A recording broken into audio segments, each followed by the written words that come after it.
Disturbing and shocking.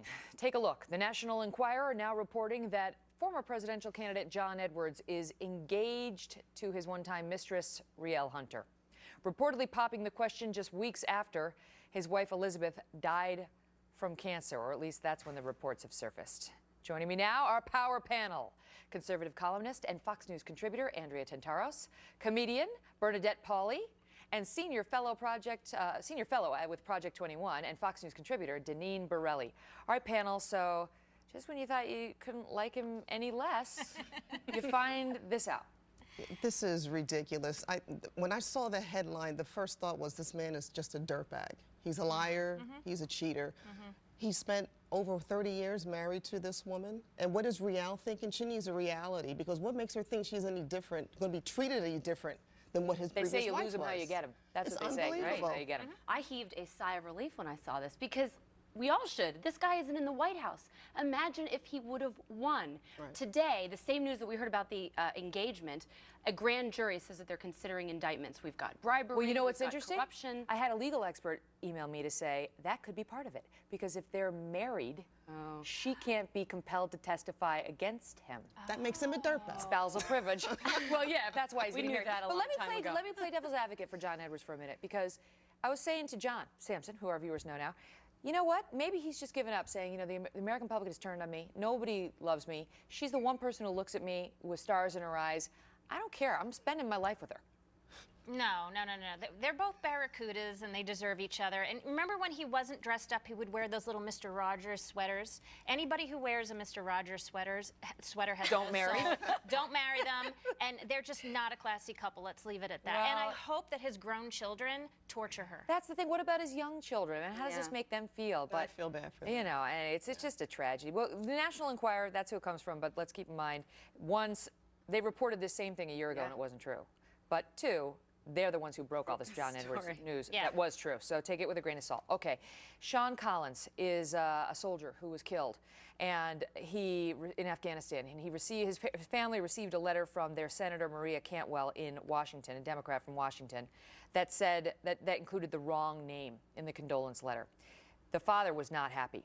They complained to Cantwell's office, and then he called the White House and said, could you just call, would you mind calling and just, you know, offering condolences, not even to me, but to my ex-wife, who's really upset over this mistake and the death of our son. And the father says he was told Obama does not regularly make phone calls to the families of the fallen soldiers, and got blown off. And he said, Deneen, that was bad enough, but then when I heard that at around the same time he was calling the Philadelphia Eagles to congratulate them on giving Michael Vick a second choice, I really felt upset.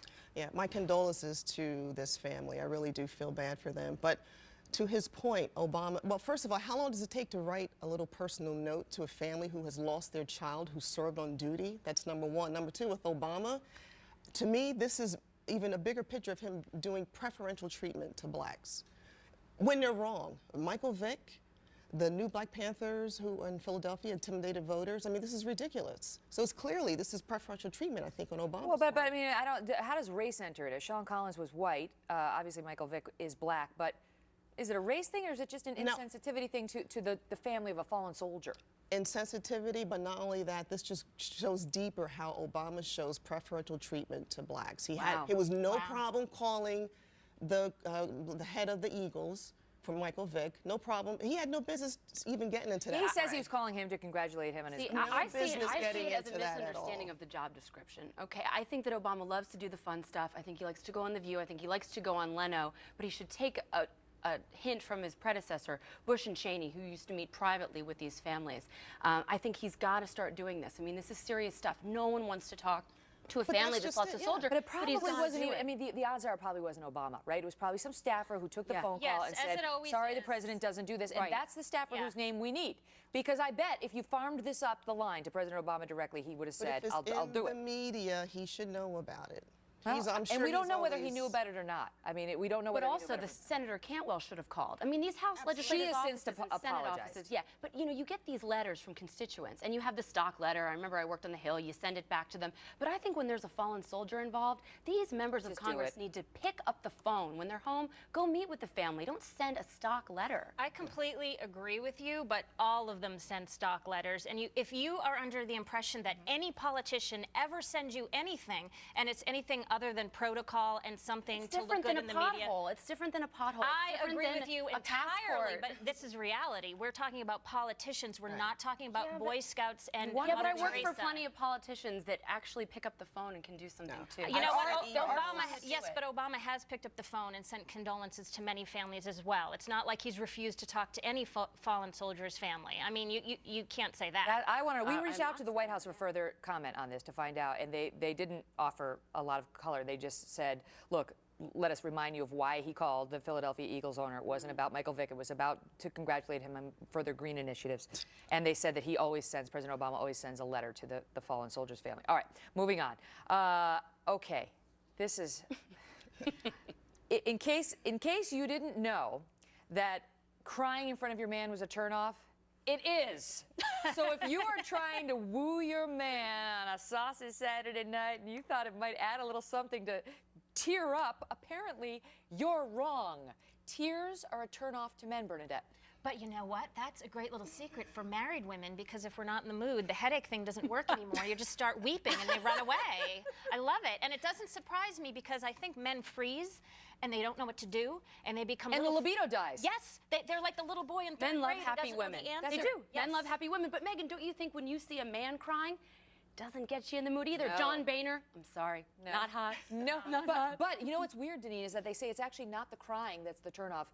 It's the smell of the tears. So maybe if you cry across the room, it's a different story. Right, who is smelling tears? I mean, come on. And I sure hope our tax dollars didn't pay for this dopey study. But really, if she's crying because he made her mad or upset, nothing happened anyway. Well, they are the new study places human tears in a family of fluids that includes urine.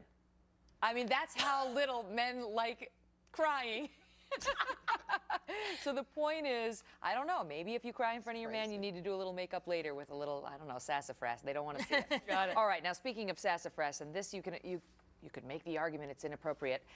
French Vogue decided that it would put together a fashion spread that looks a lot like the freaky beauty pageants that exploit young girls. Oh, sorry, cue the letters from the mothers of those little girls.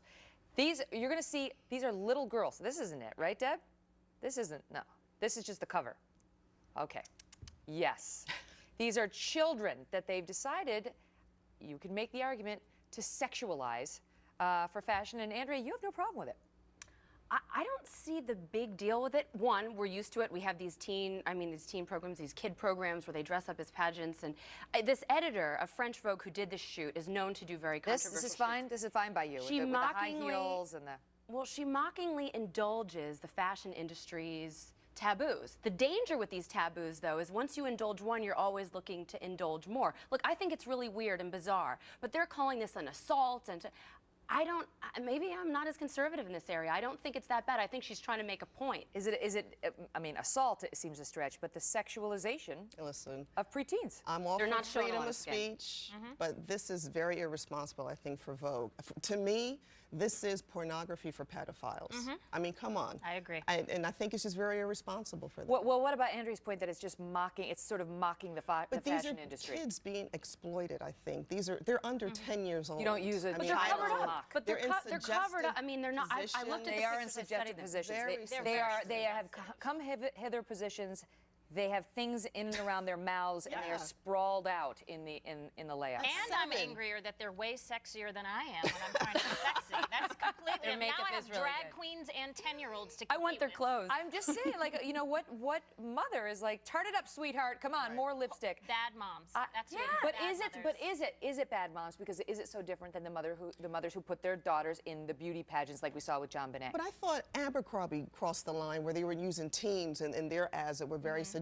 They're going even lower with kids at this age, and I think it's just wrong. You're setting this kid up to think when they get older, this is how I can act. But this is, to this editor's point, this is the fashion industry. These models are so young, and she's trying to even take it a step further to mock that and Like, say, what's next? Like, what's next? Her last shoot, she totally, very graphically exploited plastic surgery, almost in a mocking way. She did it with an oversized that's one thing when you, model. That's fine when you use somebody who's of age, who's an Yes. adult. But the Right. problem here is you're talking about little girls who, they're not consenting. They can't. Legally, they can't. Their moms and dads make the decision for them, and now that's out there. out there. That's wonder out there if for she evermore. used her And kid the for this. pedophiles, you're right. The pedophiles are going to like They don't care if yeah. it's mocking. They're still enjoying them. So, and a lot of people are dumb, and they don't get that it's mocking. That's Welcome my to feeling. France. Yeah, French right. Vogue. And we'll leave it at that. Your dream. Andrea wanted to work for French Vogue. And we Was just that realized you that in never that happened. I hope you weren't auditioning with that segment. All right, ladies, thank you all so much. Happy New Year. Happy New Year. Hey, coming up at the top of the hour, Studio B with Miss